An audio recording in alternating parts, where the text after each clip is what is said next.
The tone curve, the most powerful tool in photo and video editing. Or is it just the most universal? Let me know in the comments.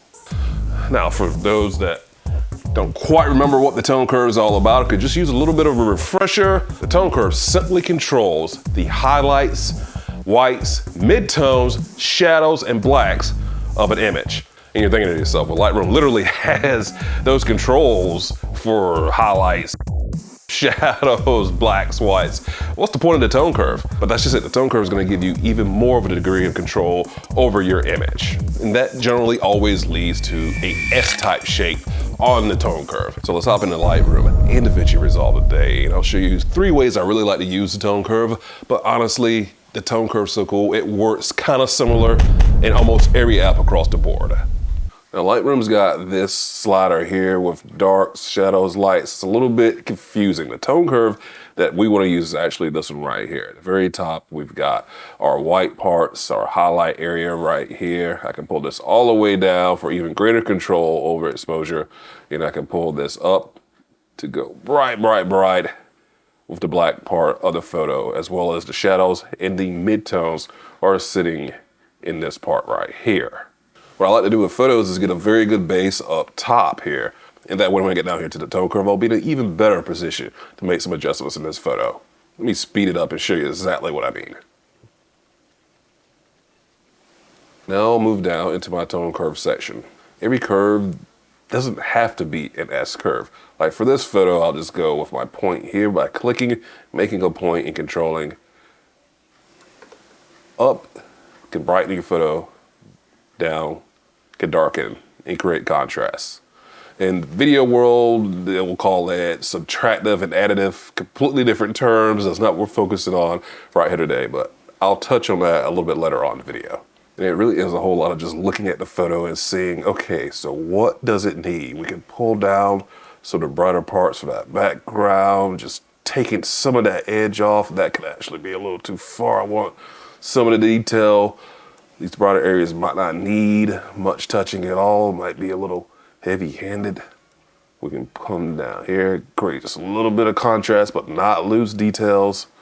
And here in the middle section, normally somewhere between here and here, we can pull up our contrast and just give a little bit of pop to a photo just by adjusting within this section and finding something that we like. Look here and look over here and look there at the curve, look here. A lot of the adjustments are happening within that curve. So if you see presets that you like and with a little bit of experience looking at photos, you can kind of get a feel for what might be happening with that preset just by adjusting the curve. And you can really mimic what you might be seeing in that preset that you like. So that's just a little tip to keep in your mind, but you'll get that way after a little bit of experience working with photo and video. Let's talk about those RGB curves. This one is going to be so for the sake of example inside of Davinci Resolve. I would probably go with tools over here to try to get white balance right. But let's just say, curves can be a great alternative to using the temp sliders and tint slider, and that can maybe also give you sort of a split toning effect if that's kind of a look that you're going for. If they're linked, you're going to get everything affected. It's going to be just like the exposure using the highlights, white, shadows, midtones, and blacks. So what we're going to need to do is come in here, unlink these. Now we have the RGB, red, green, blue. So we can start messing with those individual curves here to try and get this somewhat closer to a more normal look. It's not going to be truly white balance, but we can play around with it. It's just one more tool to have in your toolbox. I'm just going by feel. We were really blue. Now we're getting something sort of normal. Still a lot of blue. I'm just feeling out where we can kind of go with it. Maybe not so much green. Maybe a little bit more red.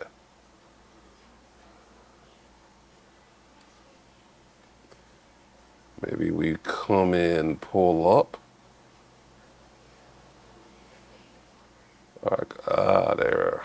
We can warm it up a little bit there. I'm feeling a lot of green in here. Maybe we can pull out just a smidge.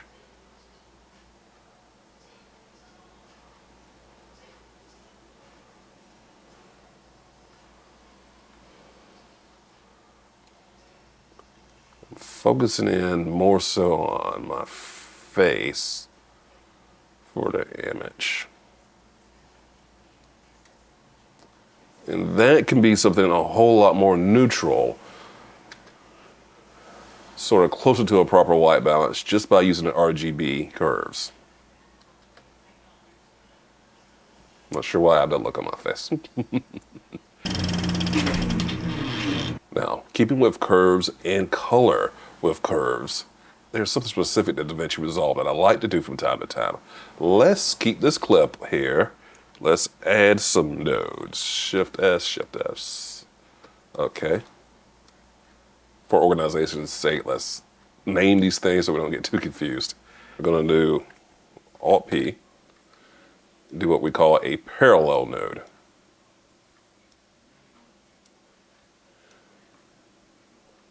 Now the whole point of parallel nodes, I recommend watching colorists like Darren Moston and Colin Kelly, where I got this technique from, to really go in depth in Davinci Resolve for exactly what all this node structure means. We're just gonna focus on messing with my saturation and using the tone curve to adjust it.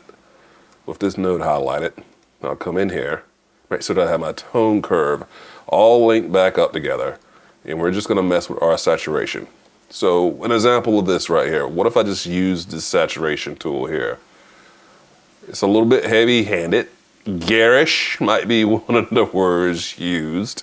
So let's finesse it a little bit. That's one of the big things about control with the tone curve, or just a curve.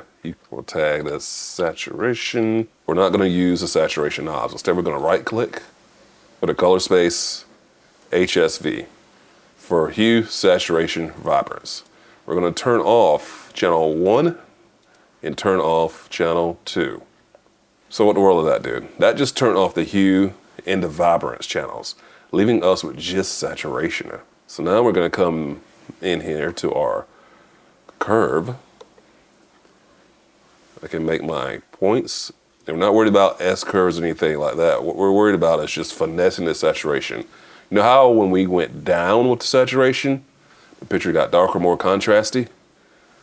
That's not exactly how this one works. It's gonna be a case of going up.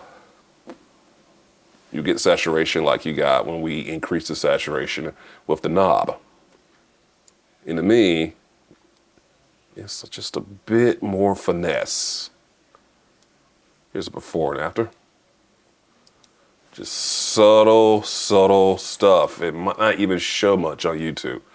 But trust me, we are dialing it in a whole lot better than if we were just to use that knob. Knob, is that a technical term, knob? The saturation knob.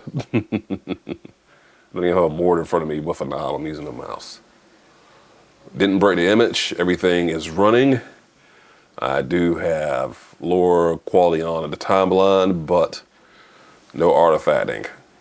And somewhat of a normal white balance, all off of curves and saturation adjusted with just a little bit of finesse.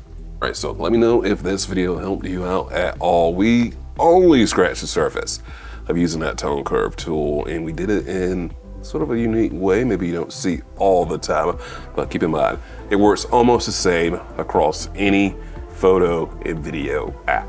Is this really the most powerful tool across photo and video editing apps, or just the one that's similar across photo and video apps? I think it is possibly the most powerful one. Stuff you can do with this thing. Like I said, that last saturation trick, just learned that. Hit that like button, subscribe, and never miss a shot from YeagerShots.com.